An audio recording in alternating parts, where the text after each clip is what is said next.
ರಾಜ್ಯದಲ್ಲಿ ಇಂದಿನಿಂದ voter list operation ಆರಂಭ ಆಗ್ತಾ ಇದೆ. ಇದು ಎಸ್ಐಆರ್ ಆರಂಭ ಆಗ್ತಾ ಇದೆ. ಇಡೀ ನಮ್ಮ ರಾಜ್ಯದಲ್ಲಿ ಇಂದಿನಿಂದ ಜುಲೈ 29ರವರೆಗೂ ಕೂಡ ಮತದಾರರ ಪಟ್ಟಿ ಪರಿಷ್ಕರಣೆ ಆಗ್ತಾ ಇದೆ. ಇದರಲ್ಲಿ ನಿಮಗೆ ಖಂಡಿತವಾಗಿಯೂ ಕೂಡ ವೋಟರ್ ಐಡಿ ಇರಲೇಬೇಕು. ಇಲ್ಲ ಅಂತಂದ್ರೆ ಆ ಒಂದು ಮತಪಟ್ಟಿಯಿಂದ ನಿಮ್ಮ ಹೆಸರನ್ನ ತೆಗಿತಾರೆ. ಅದರ ಜೊತೆಗೆ ಕರ್ನಾಟಕ ರಾಜ್ಯ ಸರ್ಕಾರದಿಂದ ಏನೆಲ್ಲ ನಿಮಗೆ ಯೋಜನೆಗಳು ಸಿಗ್ತಾ ಇದೆಯೋ ಅದೆಲ್ಲ ಎಲ್ಲವೂ ಕೂಡ ಕ್ಯಾನ್ಸಲ್ ಆಗ್ಬಿಡುತ್ತೆ. ಏನು ಕೂಡ ಸಿಗೋದಿಲ್ಲ, ಕನಿಷ್ಠ ಸೌಲಭ್ಯಗಳು ಕೂಡ ಸಿಗೋದಿಲ್ಲ ಅಂತ ಹೇಳಿ ಈ ಕುರಿತು ಈಗಾಗಲೇ ಸಿಎಂ ಕೂಡ ಮಾಹಿತಿ ಕೊಟ್ಟಿದ್ರು. ಹಾಗಾಗಿ ಈಗ ನಾಳೆಯಿಂದ ಆರಂಭ ಆಗ್ತಾ ಇದೆ.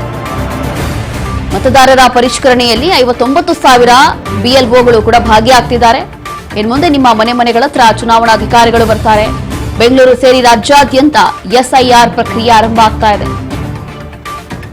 ಎಸ್ಐಆರ್ನಲ್ಲಿ ಭಾಗಿಯಾಗಿರುವಂತಹ ಸಿಎಂ ಡಿಕೆ ಶಿವಕುಮಾರ್ ಸದಾಶಿವನಗರದಲ್ಲಿ ಅವರ ನಿವಾಸದಲ್ಲಿ ಎಸ್ಐಆರ್ಗೆ ಸಿಎಂ ಚಾಲನೆ ಕೊಟ್ಟಿದ್ದಾರೆ. ಚುನಾವಣಾ ಅಧಿಕಾರಿಗಳಿಂದ ಎಸ್ಐಆರ್ ಫಾರ್ಮ್ ಸಲ್ಲಿಕೆ ಮಾಡಲಾಗಿದೆ.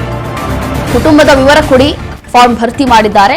ಸಿಎಂ ಕೂಡ ಅವರೇ ಚಾಲನೆ ಕೊಟ್ಟಿದ್ದಾರೆ. ಮೊದಲನೇದಾಗಿ ಆ ಒಂದು ಫಾರ್ಮ್ ಅನ್ನು ಫಿಲ್ ಮಾಡಿದ್ದಾರೆ. ಜೊತೆಗೆ ಹೀಗೆ ದೃಶ್ಯಗಳಲ್ಲಿ ಗಮನಿಸ್ತಾ ಇದ್ದೀವಿ. ಚುನಾವಣಾಧಿಕಾರಿಗಳು ಈಗ ನಿಮ್ಮ ಮನೆ ಹತ್ರ ಬರ್ತಾರೆ ಅನ್ನೋದಕ್ಕೂ ಈಗಾಗಲೇ ಹೇಳ್ತಾ ಇದ್ವಿ ಈ ಒಂದು ಎಸ್ಐಆರ್ ಅಲ್ಲಿ.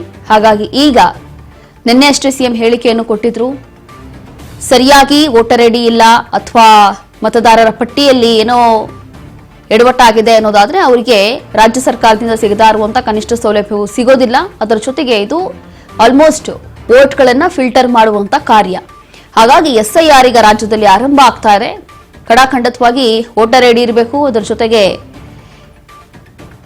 ಪ್ರಮುಖ ಕಾರಣ ಏನು ಅಂತಂದ್ರೆ ಇಲ್ಲಿ ಒಂದಷ್ಟು ಯೋಜನೆಗಳು ಯಾರಿಗೆ ಸಿಗಬೇಕು ಅವ್ರಿಗೆ ಸಿಗ್ತಾ ಇಲ್ಲ, ಬೇರೆಯವ್ರಿಗೆ ಮಾತ್ರ ಸಿಗ್ತಾ ಇದೆ ಅಂತಂದ್ರೆ ಇಲ್ಲಿ ಮೃತಪಟ್ಟವರಿಗೆ ಅಥವಾ ಬೇರೆ ಬೇರೆ ಅಕೌಂಟ್ಸ್ಗಳಿಗೆ ಹಣ ಹೋಗೋದು ಗ್ಯಾರಂಟಿ ಯೋಜನೆಗಳಿಂದ ಇದೆಲ್ಲವೂ ಕೂಡ ಆಗ್ತಾ ಇದೆ. ಹಾಗಾಗಿ ರಾಜ್ಯ ಸರ್ಕಾರಕ್ಕೆ ಇದು ದೊಡ್ಡ ಮಟ್ಟದಲ್ಲಿ ನಷ್ಟ ಆಗ್ತಾ ಇದೆ.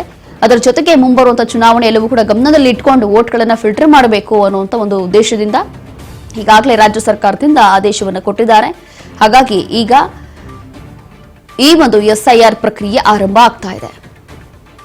ಮತ್ತಷ್ಟು ಡೀಟೇಲ್ಸ್ ಕೊಡ್ತಾರೆ ನಮ್ಮ ಪ್ರತಿನಿಧಿ ಬಸವರಾಜ್ ಹುಗಾರ್. ಈಗ ಈ ಎಸ್ಐಆರ್ ಆರಂಭ ಆಗ್ತಾ ಇದೆ ನಮ್ಮ ರಾಜ್ಯದಲ್ಲಿ. ಈಗ ಏನೆಲ್ಲ ಬದಲಾವಣೆ ಇರುತ್ತೆ, ಅದರ ಜೊತೆಗೆ ಚುನಾವಣಾ ಅಧಿಕಾರಿಗಳು ನಮ್ಮ ಮನೆ ಹತ್ರ ಬರ್ತಾರೆ ಅಂತಂದ್ರೆ ಅವರಿಗೆ ಏನೆಲ್ಲ ನಾವು ಡೀಟೇಲ್ಸ್ ಅನ್ನ ಕೊಡಬೇಕಾಗುತ್ತೆ, ಏನ್ ಕೇಳ್ತಾರೆ ಅವರು? ರೋಶಿನಿ, ಇಂದಿನಿಂದ ರಾಜ್ಯದಲ್ಲಿ ಎಸ್ಐಆರ್ ಪ್ರಕ್ರಿಯೆ ಕೂಡ ಆರಂಭವಾಗುವಂತದ್ದು. ಈ ಒಂದು ನಿಟ್ಟಿನಲ್ಲಿ ಈಗಾಗಲೇ ರಾಜ್ಯ ಚುನಾವಣಾ ಆಯೋಗ ಕೂಡ ಏನೆಲ್ಲ ಸಿದ್ಧತೆ ಮಾಡ್ಕೊಳ್ಬೇಕು ಆ ಎಲ್ಲ ಸಿದ್ಧತೆಗಳನ್ನು ಕೂಡ ಮಾಡ್ಕೊಂಡಿರ್ತಕ್ಕಂಥದ್ದು. ಈ ಒಂದು ಹಿನ್ನೆಲೆಯಲ್ಲಿ ಇವತ್ತು ರಾಜ್ಯದಲ್ಲಿ ಆರಂಭವಾಗಿರ್ತಕ್ಕಂಥದ್ದು ಸಿಎಂ ಡಿಕೆ ಶಿವಕುಮಾರ್ ಅವರು ಕೂಡ ಅವರ ಸ್ವಗೃಹ ನಿವಾಸ ಆಗಿರ್ತಕ್ಕಂಥ ಸದಾಶಿವನಗರದಲ್ಲಿರ್ತಕ್ಕಂಥ ನಿವಾಸದಲ್ಲಿ ಕೂಡ ಒಂದು ಎಸ್ಐಆರ್ ಪ್ರಕ್ರಿಯೆ ಕೂಡ ಚಾಲನೆ ಕೂಡ ಕೊಟ್ಟಿರ್ತಕ್ಕಂಥದ್ದು. ಚುನಾವಣಾ ಅಧಿಕಾರಿಗಳು ಸಿಎಂ ಡಿಕೆ ಶಿವಕುಮಾರ್ ಅವರು ಕೂಡ ಆ ಒಂದು ಎಸ್ಐಆರ್ ನ ಅರ್ಜಿ ಫಾರ್ಮ್ ಅನ್ನು ಕೂಡ ಕೊಟ್ಟಿರ್ತಕ್ಕಂಥದ್ದು. ಅವುಗಳನ್ನ ಅವರ ಧರ್ಮ ಪತ್ನಿ ಆಗಿರ್ತಕ್ಕಂಥ ಉಷಾ ಅವರ ಜೊತೆ ಕೂಡ ಆ ಒಂದು ಫಾರ್ಮ್ ಅನ್ನ ತುಂಬಿ ಕೂಡ ಚಾಲನೆ ಕೂಡ ನೀಡಿರ್ತಕ್ಕಂಥದ್ದು.